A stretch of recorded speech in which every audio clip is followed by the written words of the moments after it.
Chapter 52. Treason and Tyranny.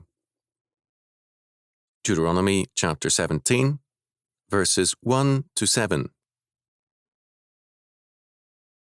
Thou shalt not sacrifice unto the Lord thy God any bullock, or sheep wherein is blemish, or any evil favouredness, for that is an abomination unto the Lord thy God.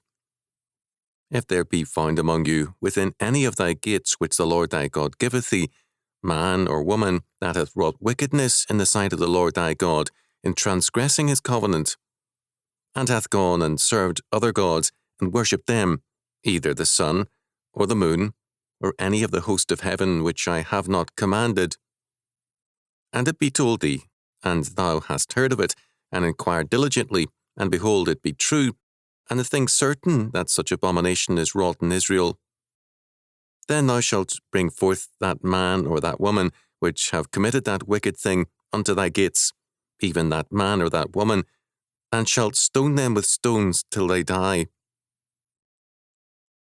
At the mouth of 2 witnesses or 3 witnesses shall he that is worthy of death be put to death, but at the mouth of 1 witness he shall not be put to death. The hands of the witnesses shall be first upon him to put him to death, and afterwards the hands of all the people. So thou shalt put the evil away from among you. Deuteronomy chapter 17, verses 1 to 7. Modernist scholars believe that the Pentateuch represents the compilation of 4 major works, and many minor writings over a period of centuries, and long after Moses. They arbitrarily, on the basis of a priori opinions, will divide a single verse into 4 sources. We know that Shakespeare at times had collaborators, but we cannot separate the strands of his texts, yet modernist scholars claim the ability to do so with the Bible. Moreover, these men view the books as miscellaneous in character, so that verse 1, dealing with sacrifices, has no relationship, in their view, to verses 2 to 7. Again, this is absurd, and an unthinking opinion. In verse 1, we have a ban on all defective animals as sacrifices. Such sacrifices are called an abomination unto the Lord thy God. An abomination, in Hebrew, means something disgusting and idolatrous. By giving a defective sacrifice to God, we declare that He is entitled to little more than the leftovers in our lives and possessions. It is an insulting gift and/or sacrifice.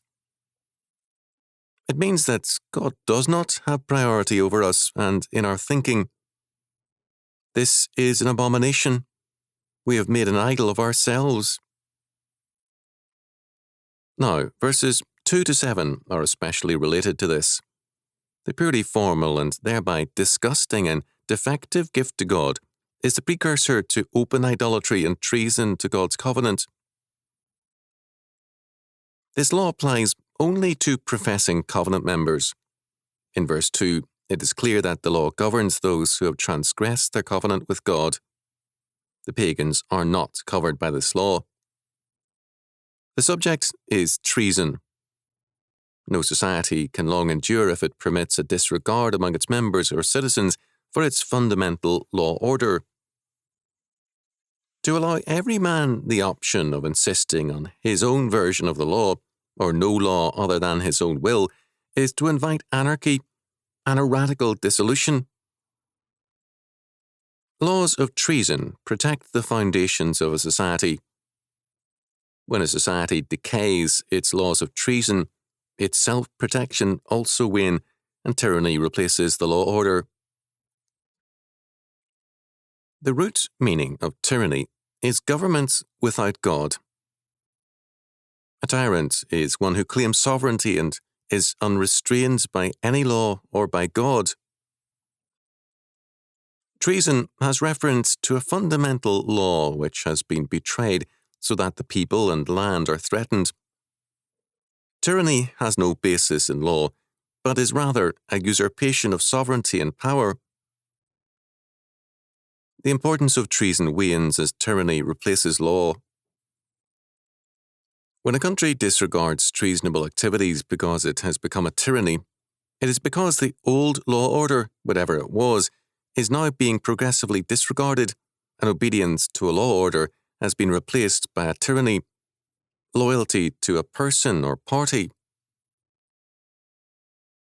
Given this fact, we can understand why the biblical law of treason is doubly offensive.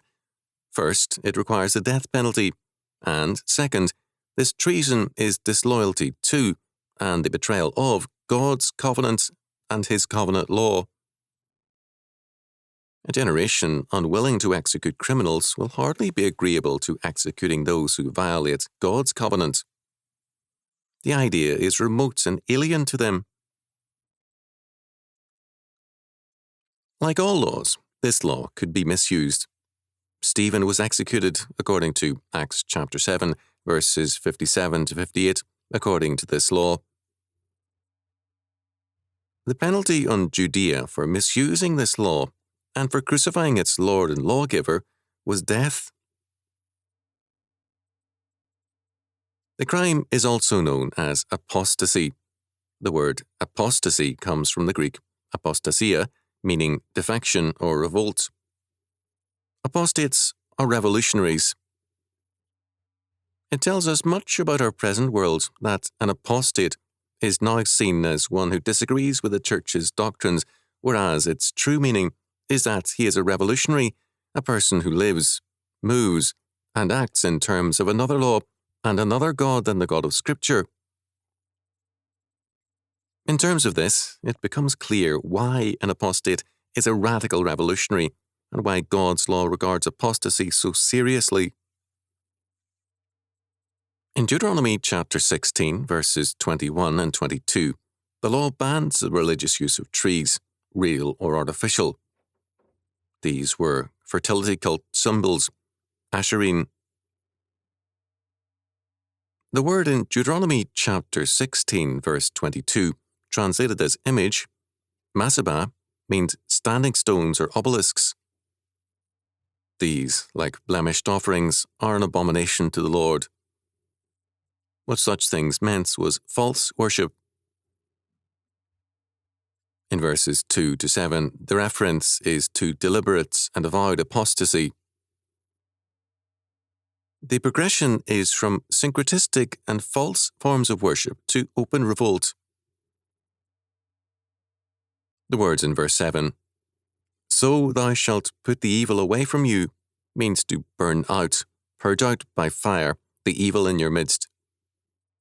At the same time, the law makes it clear that no man is to be convicted by other than the testimony of 2 or more witnesses, or forms of evidence. Even if the man is apparently clearly guilty, he cannot be convicted unless the law of valid testimony is met. The witnesses cast the first stone to verify their adherence to their testimony. After them, members of the community took part. The law was God's, but the enforcement was the community's duty.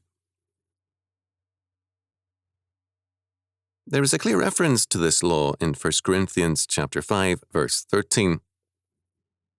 "Therefore, put away from among yourselves that wicked person." There is probably reference to this law also in the Lord's Prayer, Matthew chapter 6, verse 13. "Deliver us from evil." This is literally from the evil. It can refer to Satan or to an apostate or apostates.